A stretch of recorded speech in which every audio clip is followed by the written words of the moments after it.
시청자 여러분 안녕하십니까? 11월 17일 금요일 JCM 모닝뉴스입니다. 어제 원희룡 국토교통부 장관이 울산에 왔습니다. 김두겸 시장이 취임 이후 줄곧 강조해왔던 그린벨트 해제 문제 등 오랫동안 풀리지 않던 지역의 현안 문제에 대해 긍정적인 답변을 내놓고 돌아갔습니다. 전우수 기자가 보도합니다.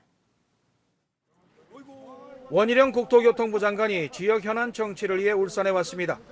지역 발전을 위한 현장회의라는 이름의 회의장은 시종 박수와 환호 등으로 넘쳐났습니다. 울산시가 현안 문제를 제시하고 이에 대해 국토부 장관이 응답하는 형식이었지만 사전 충분한 현안 내용 숙지와 교감이 있었던 듯 화기애애한 분위기가 연출됐습니다. 울산시는 성안동과 약사동에 추진 중인 일반 산단 조성 사업이 그린벨트 문제 때문에 걸림돌이 되고 있다며 정부 차원의 지원을 당부했고 원 장관은 전폭적인 지지 의사를 밝혔습니다. 그린벨트를 보유하고 있는 지방정부에서는 굉장히 지금 저희들 기대를 하고 있고요. 다만 거기에 이제 여러 가지 당부표를 얼마나 좀 풀어주는가. 시장님이 그동안 노력하셨던 거에 크게 실망되지 않게 좋은 결과가 있을 것으로 생각을 하고요. 울산을 동서쪽으로 연결하는 언양다운 우회도로 개설 사업.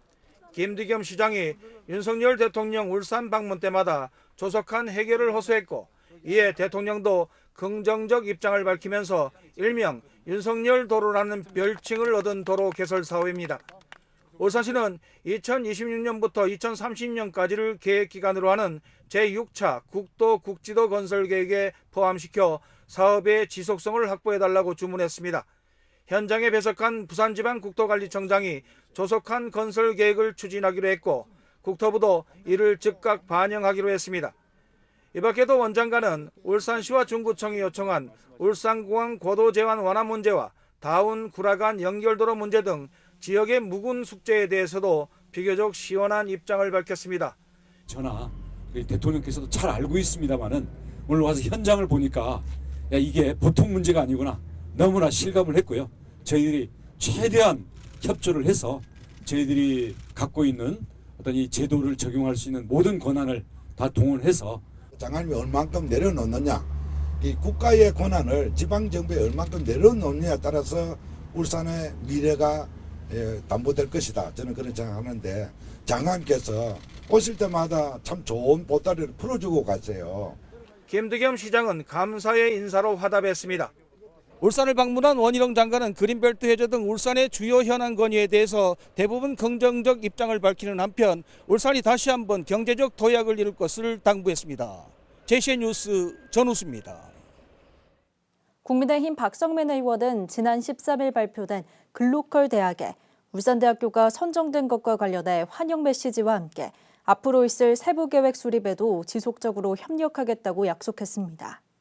박 의원은 울산대학교의 글로컬 대학 선정을 위해 예비 심사 단계부터 이주호 교육부 총리와 긴밀한 관계를 유지해왔으며 특히 최종 선정 직전에도 울산대 글로컬 대학 지정 필요성을 강조해 좋은 성과가 있었던 것 같다며 환영의 뜻을 밝혔습니다. 또 박 의원은 향후 글로컬 대학 세부계획 수립에 있어 시공간 초월형 캠퍼스인 유비캠의 중구 지역 활용과 테크노파크 일원 도심 융합특구 연계 방안을 논의하는 등 울산의 신산업 성장과 연계한 구조 개편에도 힘을 쏟겠다고 말했습니다. 울산시의회의 올해 행정사무감사가 어제로 모두 종료됐습니다. 시의회는 이어 오늘은 제2차 본회의를 열어 2024년도 예산안 제출에 따른 시정연설에 이어 2023년도 추경 예산안 제출에 따른 제안 설명 청취와 안건 처리에 들어갑니다. 오늘은 또 울산시설공단 이사장 내정자에 대한 인사청문특위 1차 회의가 열리며 2차 청문특위는 오는 23일 후보자가 출석한 가운데 열립니다. 시의회 정례회는 12월 15일까지 이어집니다. 울산 전입세대의 안정적인 정착 지원과 실효성 높은 전입지원제도 운영의 근거를 마련하기 위해 관련 조례 개정이 추진됩니다. 울산시의회 김동칠 의원은 탈울산 방지를 위해 전입한 세대 가운데 1개월 이상 주소를 유지한 세대에게 5만 원 상당의 전입 지원금을 지급하는 등 지원 제도를 강화하고 인구정책 추진에 공로가 있는 시민에게 포상을 할 수 있는 근거를 담은 울산시 인구정책 기본조례 일부 개정안을 발의했다고 밝혔습니다. 조례안은 제242회 제2차 정례회 기간 중 행정자치위원회 심의를 통과했고 오는 17일 제2차 본회의에서 처리될 예정입니다. 에너지 저장 장치인 ESS의 안정성을 높이기 위한 토론회가 어제 시의회 회의실에서 열렸습니다. 울산시의회 정치락 운영위원장이 주관한 어제 토론회에서는 ESS 분야 전문가와 공무원 등 50여 명이 참석한 가운데 전문가들이 나와 ESS 화재 예방 등 안전관리와 개선 방안 등에 대한 주제 발표를 하고 토론도 이어졌습니다. 정치락 의원은 ESS 안정성을 규정하는 법령이나 조례가 아직 없고 표준화된 현장 매뉴얼도 부족한 상황인 만큼 이번 토론회를 통해 제기된 의견을 바탕으로 조례 등 자치법규를 제정하겠다고 말했습니다. 국민의힘 서범수 국회의원은 어제 울산대학교 경찰학과 초청으로 경찰 직업 이상의 가치를 주제로 특강을 가졌습니다. 서 의원은 특강에서 최근 묻지마 증오범죄 등 각종 안전을 위협하는 범죄로부터 국민의 일상을 지키기 위해 고군분투하는 대한민국 경찰관들의 다양한 임무와 수행이 직업 이상의 가치라고 강조했습니다. 서 의원은 이어 모든 역량을 다해 국민의 일상을 지키는 안전한 사회를 만드는데 경찰학과 학생들도 자긍심과 열정을 다해주기 바란다고 당부했습니다. 현대자동차 노동조합 차기 지부장 선거가 강성 후보들 간 4파전으로 치러지게 됐습니다. 현대차 노조는 10대 이번 선거 후보 접수 마감 결과 4개 조직에서 후보를 등록했다고 밝혔습니다.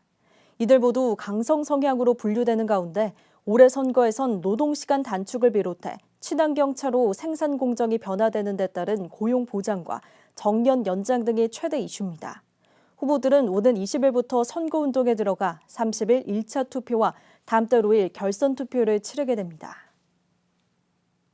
동구청은 최근 전국적으로 빈대 확산 조짐이 보이자 관내 주요 숙박시설 5개소를 대상으로 불시 방문 점검에 나섰습니다.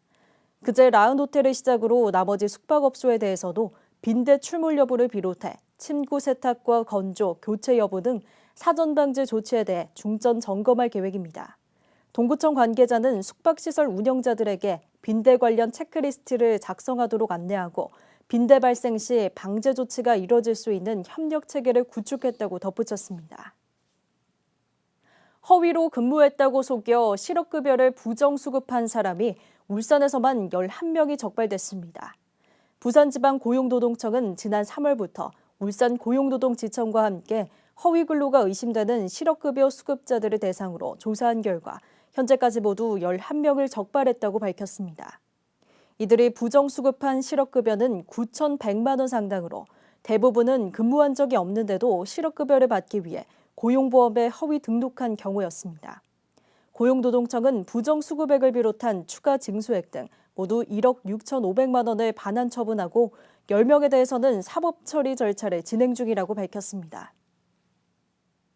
2024학년도 대학 수학능력 시험이 모두 끝났습니다.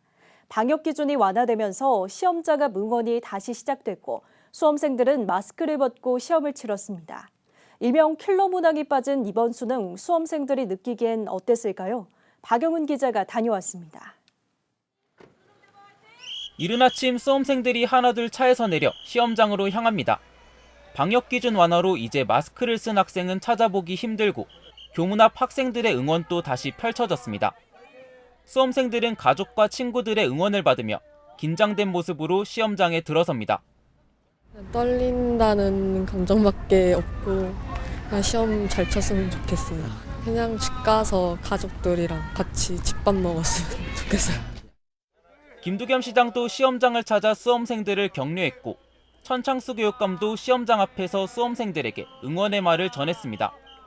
시험 장소를 잘못 찾아온 수험생과 차량 정체로 시험장에 늦을 뻔한 수험생이 순찰차를 타고 시험장에 도착하는 모습도 있었습니다. 입실 시간인 8시 10분이 지나자 교문이 닫히고 시험이 시작됩니다. 올해 수능에 응시한 울산 지역 수험생은 지난해보다 200여 명 줄어든 1,119명. 1교시 기준 울산 지역 결시율은 전국 평균보단 낮은 8.68%로 응시자 중 9,200여 명이 시험장을 방문했습니다. 시험이 모두 끝난 뒤 기나긴 하루를 보낸 수험생들이 마음이 한결 가벼워진 표정으로 시험장을 빠져나옵니다. 끝나가지고 이제 홀가분한 기분? 집에 가서 자고 싶어요. 초고난도 문항인 일명 킬러 문항이 빠진 이번 수능엔 대체로 국어와 영어가 어려웠다는 수험생들의 평가가 잇따랐고 수학은 괜찮았다는 평가도 있었습니다. 영어 아무래도 어려웠어요. 국어가 어려웠던 것 같고 영어도 좀 어려웠던 것 같아요. 수학은 예전보단 괜찮은 것 같아요. 국무보단 어렵고. 수능 이틀 후인 18일부턴 논술과 면접 등 대학별 수시 전형이 진행됩니다. 이번 수능 성적표는 다음 달 8일에 통지되고 내년 1월부턴 정시 모집이 시작됩니다. JCN 뉴스 박영훈입니다.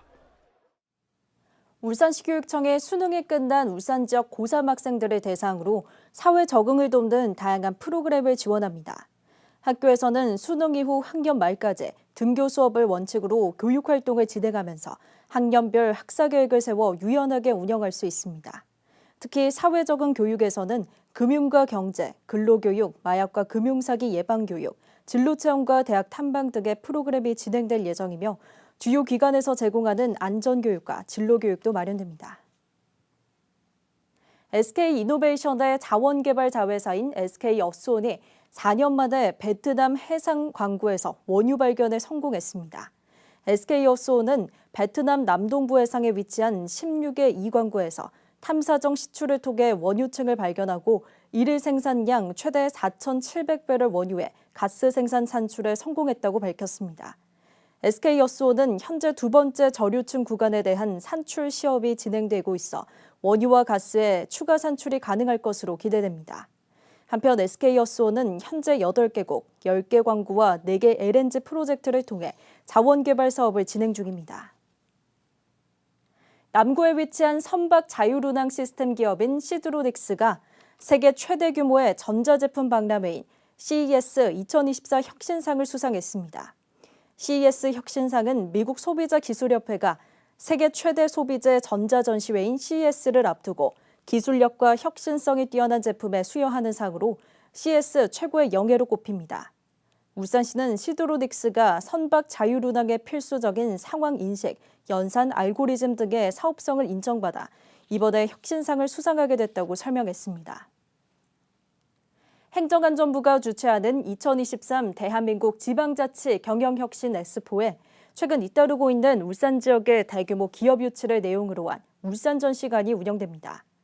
울산시는 어제부터 18일까지 경기도 고양시 킨텍스에서 열리는 대한민국 지방자치 경영혁신 엑스포에 참가해 꿈의 도시 울산, 기업도시 울산을 주제로 울산시 전시관을 운영한다고 밝혔습니다. 주요 전시 내용은 9조 2,580억 원 규모 SOL 샤인 프로젝트와 2조 3천억 원이 투입되는 현대자동차 전기차 전용 공장 신설, 그리고 2조 원을 투자하는 고려아연의 2차 전지 소재 공장 신설 증설 등 기업 투자 유치 프로젝트입니다. 북구 주민회는 어제 기자회견을 열고 박천동 북구청장과 북구 의원들이 지난주 일본 연수를 다녀온 걸 비판하며 행정사무감사 자료와 내년도 예산안 공개를 요구했습니다. 주민회는 행정사무감사를 앞두고 피감기관인 북구청과 감사기관인 북구의회가 함께 연수를 가는 것은 야합행위라며 올해 편성된 의원 공무 국외여행 예산을 사용하기 위해 급하게 해외 연수를 추진한 게 아닌지 의심된다고 지적했습니다.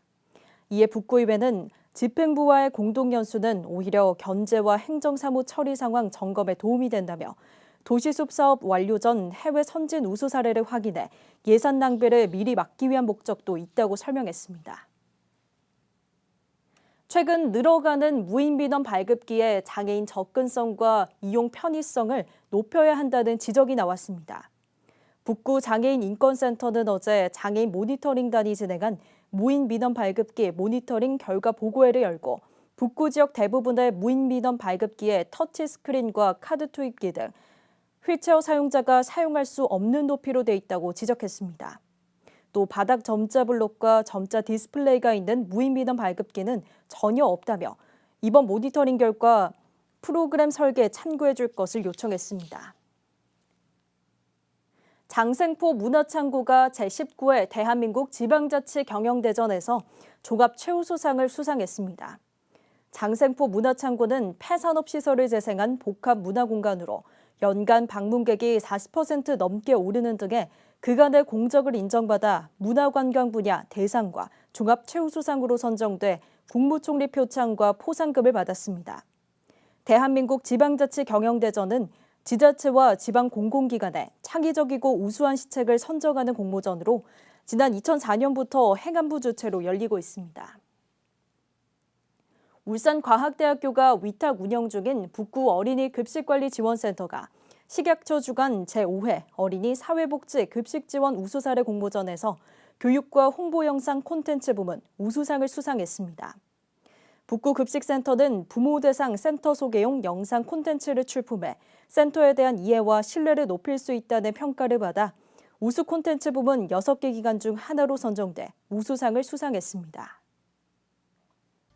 자, 이시엔 모닝뉴스를 마칩니다. 함께해 주신 여러분 고맙습니다.